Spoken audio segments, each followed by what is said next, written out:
আজকে আমার ছাদ বাগানের আপডেট দেব। এই আপডেটটা দেওয়া খুব দরকার। আমি কয়েকদিন ধরেই ছাদ বাগান সম্বন্ধে অনেক কিছু বলে যাচ্ছি এবং ছাদ বাগানটা আমি কিভাবে ঠিকঠাক রাখি সেটা নিয়েও আলোচনা করেছি। ছাদ বাগান করতে হলে কয়েকটা টিপস একটু ফলো করলেই কিন্তু ছাদ বাগান করা যায়, সেটা নিয়েও আলোচনা করেছি। এবার আজকে আমি দেব আমার ছাদ বাগানে আপডেট। আর এই ছাদ বাগানের আপডেট দিতে গিয়েই দেখাবো কি কি অসুবিধার ভেতর আমি ছাদ বাগান করি। ছাদ বাগান করতে অনেক অসুবিধা আমার ছাদ বাগানে হয় এবং সেটা প্রথমেই একটু শেয়ার করে নিই। যেমন দেখুন, এখানে এই যে লাউয়ের গাছটা, এই লাউয়ের গাছের এই যে ডগাটা কালকে রাত্রিরে ইঁদুরে খেয়ে নিয়েছে। এটা আমার ছাদ বাগানের একটা মারাত্মক অসুবিধা। ইঁদুরের উপদ্রব সব সময়, এই ইঁদুরের উপদ্রব আমার ছাদ বাগানে হয় আর এটা নিয়ে খুব সমস্যাতেও পড়ি। যেমন কিচেন কম্পোস্ট তৈরি করে হয়তো ছাদে রেখে চলে গেছি, তা সেই যদি গ্রো ব্যাগের ভেতর করি তাহলে গ্রো ব্যাগ ছিঁড়ে কিচেনের যে ওয়েস্টগুলো সেগুলো খেয়ে ফেলে, 1 নাম্বার। 2 নাম্বার, আবার আমি একটা 18x18 একটি গ্রো ব্যাগে ওরকম কিচেন ওয়েস্ট দিয়ে রেখেছিলাম। 18x18 গ্রো ব্যাগগুলো এত বড়, সেটাও কিন্তু ইঁদুরে আমার নষ্ট করে দিয়েছে। এই জিনিসগুলো আমার ছাদ বাগানে সত্যিই খুব কষ্টের ব্যাপার। আমার ছাদ বাগানে এটা হয়, খুব খারাপ লাগে। এই যে করলাগুলো হচ্ছে, এই করলা কিন্তু খায় না। এখানে দেখুন করলা কিন্তু অনেক ধরেছে।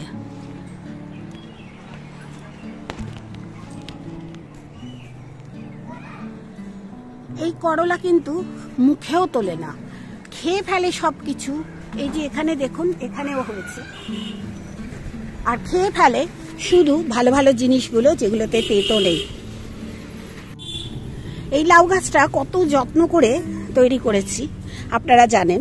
এছাড়াও আমি 2টো লাউ বীজ বসিয়েছিলাম একটি এরকম গ্রো ব্যাগে। সেই লাউ বীজগুলো গাছ হয়েছিল, গাছ কিন্তু খেয়ে নিয়েছে, ইঁদুরেই খেয়েছে, নষ্ট হয়েছে। আপনারা সেটাও শেয়ার করেছিলাম আপনাদের সঙ্গে। এই যে চলুন একটু দেখিয়ে দিই গ্রো ব্যাগটা, তাহলে এই হয়তো আপনাদের খেয়াল পড়বে। এই যে বড় গ্রো ব্যাগ, দেখুন এখানে গাছ নেই, আমি অন্যান্য গাছ তুলে রেখেছি। এখানে ছিল 2খানা গাছ, সেই 2খানা গাছও খেয়ে নিয়েছে। এই জিনিসগুলোর জন্যই আমার খুব দুঃখ লাগে, কিছু করার নেই।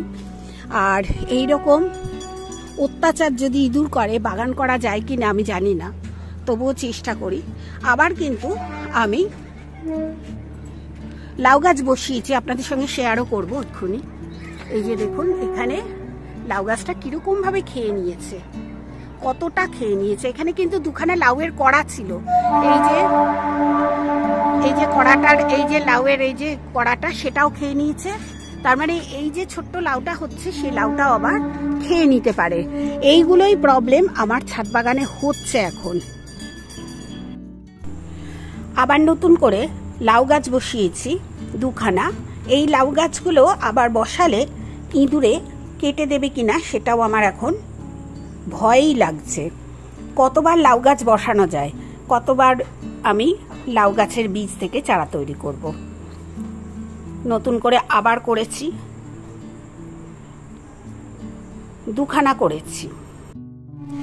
গতকাল আমি দেখিয়েছিলাম চায়ের পাতা, তারপরে পেঁয়াজের খোসা, এগুলো আপনাদের দেখিয়েছিলাম। সেগুলো দেখুন এই যে জলে ভিজিয়ে রেখেছি। এইটাই কিন্তু 3-4 দিন বাদে আমি গাছে দেব, বিশেষ করে ঝিঙে গাছে দেব। যে ঝিঙে গাছে আমার কিছুতেই ফল আসছে না। দেখুন এখানে কত বড় ঝিঙে গাছ হয়েছে, কিন্তু ফল নেই। উল্টে আমার কিন্তু করলা গাছ ওই যে ঝিঙে গাছের ওপর উঠেছে, ওখানে কিন্তু ভালো করলা দেখা দিচ্ছে, করলা হচ্ছে। এটাই খুব ভালো লাগছে, করলাটা হচ্ছে সুন্দর। করলা খেতে কারা কারা ভালোবাসেন বলবেন, আমি কিন্তু খুব ভালোবাসি করলার সবজি খেতে। যাই হোক, এবার কালকে একটু ভাবলাম যে এই গাছটা একটু ওষুধ দেবো, ওষুধ দেওয়াটা খুব দরকার আছে গাছটা, কিন্তু পারিনি, এত মেঘ করেছিল গাছে ওষুধও দেওয়া হয়নি।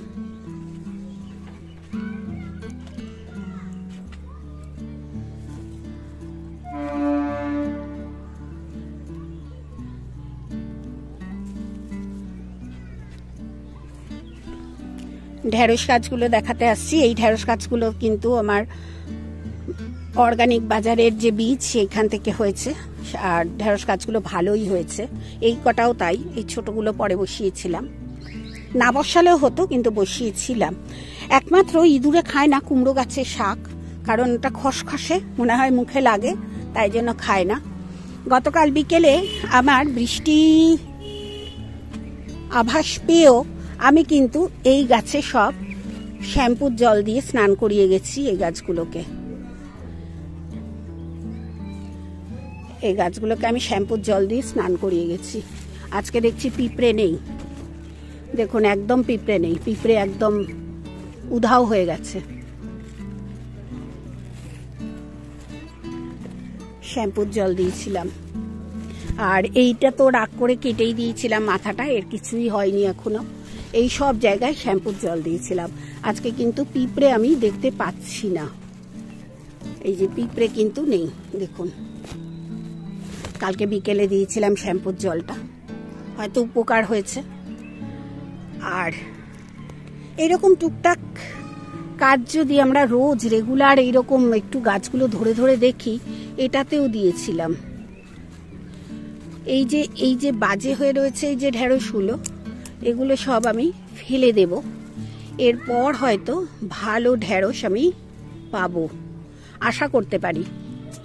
এই যে এগুলো সব ফেলে দিচ্ছি। এই যে পিঁপড়ে কিন্তু নেই, পিঁপড়ে থাকলে হাত দেওয়া যায় না, পিঁপড়ে থাকলে কামড়েও দেয়। যাই হোক, এইটাতে দেখি এটাও তাই, কালকে দিয়েছি, এতে মনে হচ্ছে এবার ঠিক হয়ে যাবে। শুধুমাত্র শ্যাম্পুর জল। তাহলে আপনাদের যদি এরকম গুটি পাকিয়ে যায় মাথাটা, আপনারা শ্যাম্পুর জল দিয়ে দেখতে পারেন।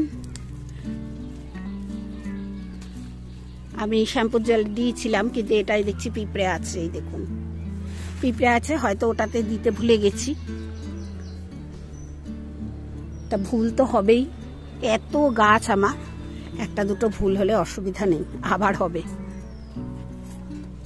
আর এই যে নিজে হাতে এই যে এই গাছটা করেছিলাম, আপনারা জানেন বারবার বীজ এনে ফেলছিলাম, হচ্ছিল না। এই যে ফাঁকটা দেখছেন, এই গাছটা বড় হলে আটকে যাবে, মানে ভরে যাবে।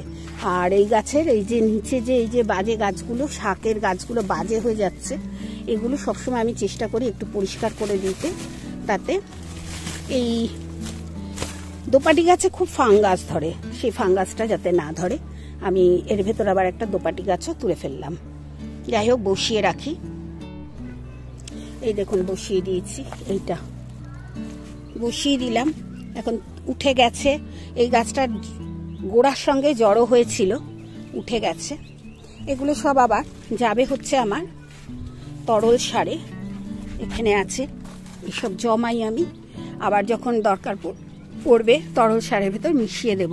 একটু শুকিয়ে নিয়ে মিশাচ্ছে এখন। এই দেখুন এই গাছটাও দেখছি একটু কুঁকড়ে যাচ্ছে। আজকাল দেখছি যেসব বীজ এক একটা জায়গা থেকে এনেছি, সেই জায়গার গাছকে বীজ কিন্তু খুব কুঁকড়ে যাচ্ছে।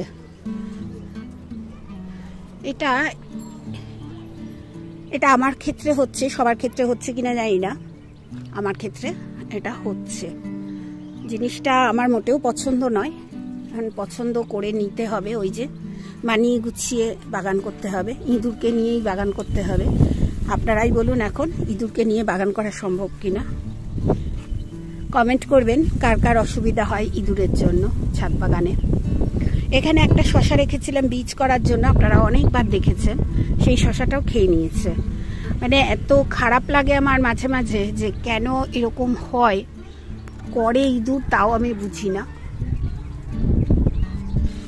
খুব খারাপ লাগে। গাছটায় জল দিতে হবে, জল দেব। এই যে শুকিয়ে ঝিমিয়ে গেছে। এটা হচ্ছে এই যে এখানে আছে গাছটা, এটা হচ্ছে এই চিচিঙ্গে গাছটা। এই চিচিঙ্গে গাছটা জল দিতে হবে প্রত্যেকটা গাছেই। সকালে জল দেওয়া হলেও এখন জল নেই গোড়ায়, দেখুন গোড়া একদম শুকনো, কিন্তু এই গাছটায় জল আছে। এই গাছটার কোনো অসুবিধা এখনো হয়নি, কিন্তু ঝিঙে গাছ আর চিচিঙ্গে গাছে অসুবিধা হচ্ছে, জলের অভাব হচ্ছে প্রায় দেখছি। আর লাউ গাছটাতেও তো হচ্ছে, কিন্তু লাউ গাছে কি হয়, জল দেওয়ার সময় আমরা ছোট্ট ছোট্ট বাটি করে এরকম জল রেখে দিই। দেখুন এখানে রেখেছি, এই জলটা হঠাৎ জল নেই যখন, তখন হয়তো এরকমভাবে ঢেলে দিই, মানে একটুখানি জল পেয়ে গেল আর কি, এরকম হয়। তা সেই জলটা ওই কাজে লাগে।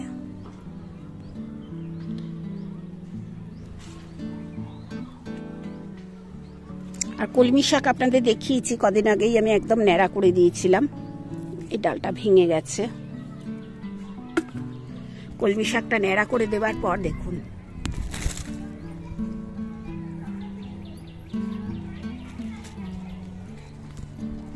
কত কলমি শাক হয়ে গেছে, আবার তুলতে হবে।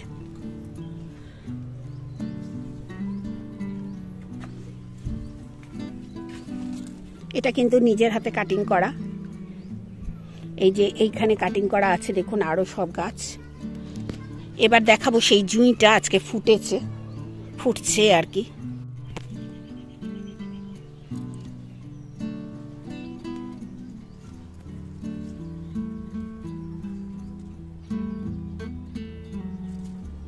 খুব সুন্দর গন্ধ হয় এই জুঁইটায়।